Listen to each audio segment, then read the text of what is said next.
Hey everybody, thanks for stopping by. So this reaction is also from Mango and requested by Mango. And let me just read this one here, so it might set this up, but it'll be new to me too. So it says a large area of the outback flooded earlier this year, and the water is flowing through the ancient Channel Country to the lowest point in Australia. The Salt Lake Eyre, or indigenous name, the Kati Thanda in South Australia. Now, the Kati Thanda Lake Eyre comes to life in rare flood 7:30. I'm not sure what that means, or maybe at the 7:30 minute mark. But yeah, let's just get into the intro and get right into the video so we can see what Mango's set up for us. And again, everybody, thank you so much for showing up here. I'll try to turn this microphone off if I remember to, so y'all don't have to, listen to all that background noise. But sometimes it is what it is. So here we go.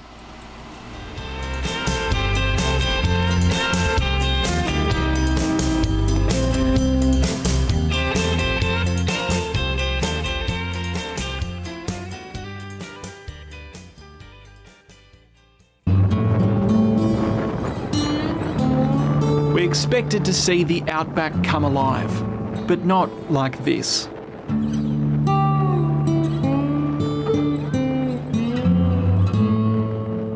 Lake Eyre is quickly filling up with water, maybe its biggest fill in more than a century, and cameraman Carl and I have just 3 days to get there and back.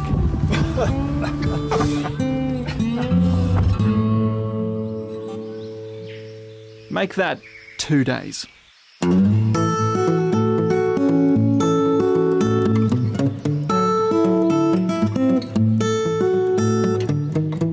After a hope-renewing sunrise, we start tracking northeast until a town appears where the sealed roads stop. It's right at the junction of the Unadada and the Birdsville tracks. Perfectly located from Adelaide and straight on the bitumen all the way here, so it's just perfect.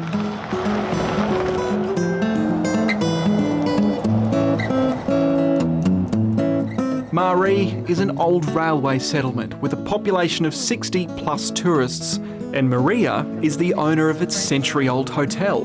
When you're driving up here now, people think, why would you have a pub way out here? Well, it's just so important and integral in a community. It's if anything happens, ring the pub. If anything, you want to know anything, ring the pub. Want a plane? Ring the pub.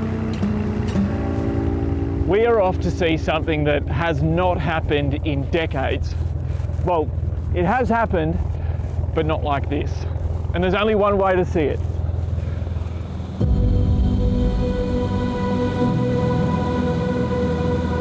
Our chariot's piloted by Maria's husband, Phil. The whole region is massive. It all makes you feel insignificant. It just blows us away. The original people that walked out here, just how they did this, how they found their way around and worked this country out, still blows me away. Over the Flinders Ranges and past the mysterious Maree Man. As we near the natural marvel we came so far to see, it appears yesterday's desert dust has settled in the skies. Because it's so dry, when it blows, we get all this bloody dust. So, while we were expecting this, we got this.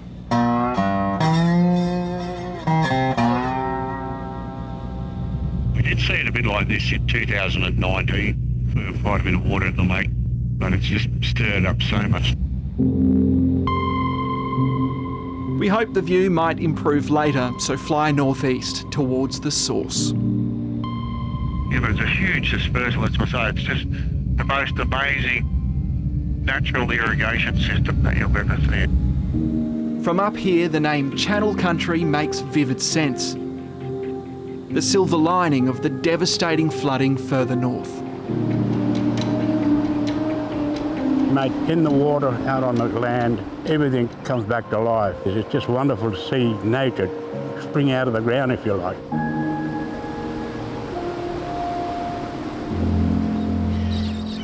On the edge of the Diamantina is the You know, that older indigenous guy looked like that guy that, you know, we saw talking, you know, earlier on the music festival they had out there at Birdsville. So you gotta like that guy, man. He's salt of the earth kind of guy, and this is another good ABC News in-depth show that really tells a story, you know. And I've told y'all before, man, I don't like somebody giving me a story and then tell me how to think about it. These people are just giving you the story, and you know, they're not trying to, you know, make anything out of it that there isn't. So I like it. Famous bush town of Birdsville. It's where Don Rowlands grew up, seeing cycles of droughts and big floods, and he reckons he's got something to do with this one.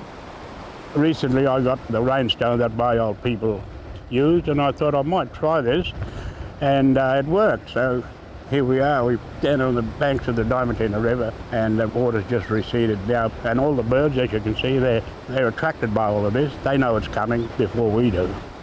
Before he became the Mungateri Desert Ranger, Don was a stockman and still remembers a close call upriver from here. We rolled our swags out in a creek bed, and about 2 o'clock in the morning, old fellas come around and, "Hey boy, we better pack up and get out of here." But I could hear it, but I didn't know what it was. But it was the water running in the cracks below us, and we just beat it. I'll never forget that. It was bloody exciting, wonderful, but it still was, you know, a bit scary.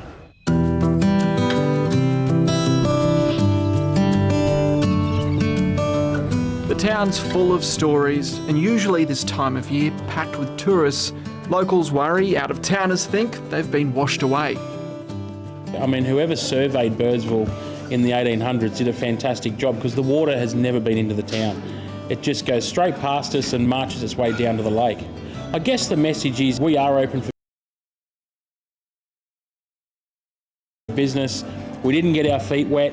The roads are reopening very, very quickly, far quicker than what we anticipated, and we're ready to welcome everybody, and there's no better year to see the lake and the region than this year. While we're on our way back to base via the saturated Simpson and Strzelecki deserts, we think it's worth another shot to see Kati Thanda in all its glory, and decide to try flying again tomorrow morning.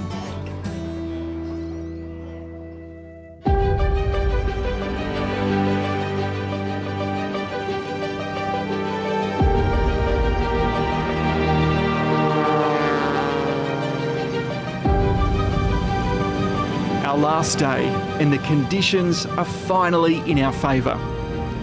First, a glimpse of the still salt-crusted Lake Eyre South. Then, the main event.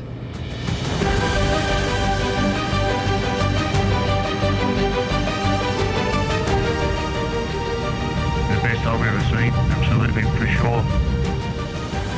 This is Kati Thanda Lake Eyre North. 144 kilometres long, 77 wide, covering more than 8,000 square kilometres. I mean, this thing is so big, even at 1,000 feet up, you can't see where the lake ends and where the sky begins. The ancient system that feeds Lake Eyre snakes across central Australia, and its massive basin covers 1/6 of Australia's landmass. This year, the volume and depth of the water is impossible to assume. Just quickly, to give you a sense of scale, those trees that you can see barely popping out of the water are about yay big. Anyway, back to the plane. This is one of the main feeders, the Warburton.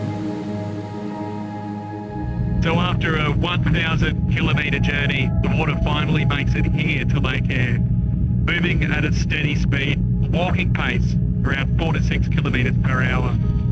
That is the Warburton Groove. That's what Lake Eyre looked like when it started filling.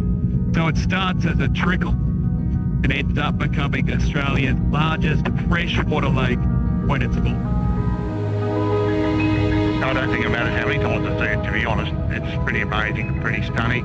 Like, it just changes all the time. it's the same as what my people did thousands of years ago. You know, the reason they had rainmakers and rain dancers was to create seasons such as this. There's magic, and I can see my people that are walking through this country having the time of their life now. It just keeps repeating itself, and hope I'm here for many more.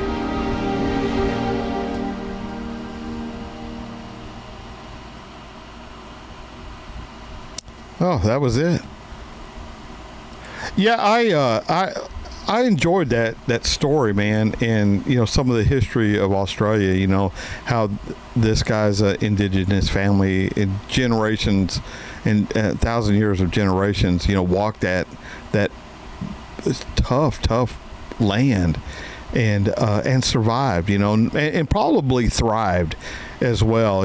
We take so many things for granted now, but thank God we got, they handed down these stories, over the generations, and it just is cool to see, all these channels draining into that lake, and I think he called it Eyre instead of Eyre, so Lake Eyre, or Kati Thanda, or Kati, however you pronounce it.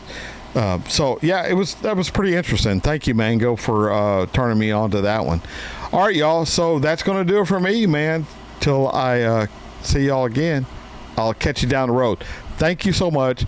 Think about leaving a comment, and think about hitting the like button if you like what we're doing here. All right, y'all. See you on the next one.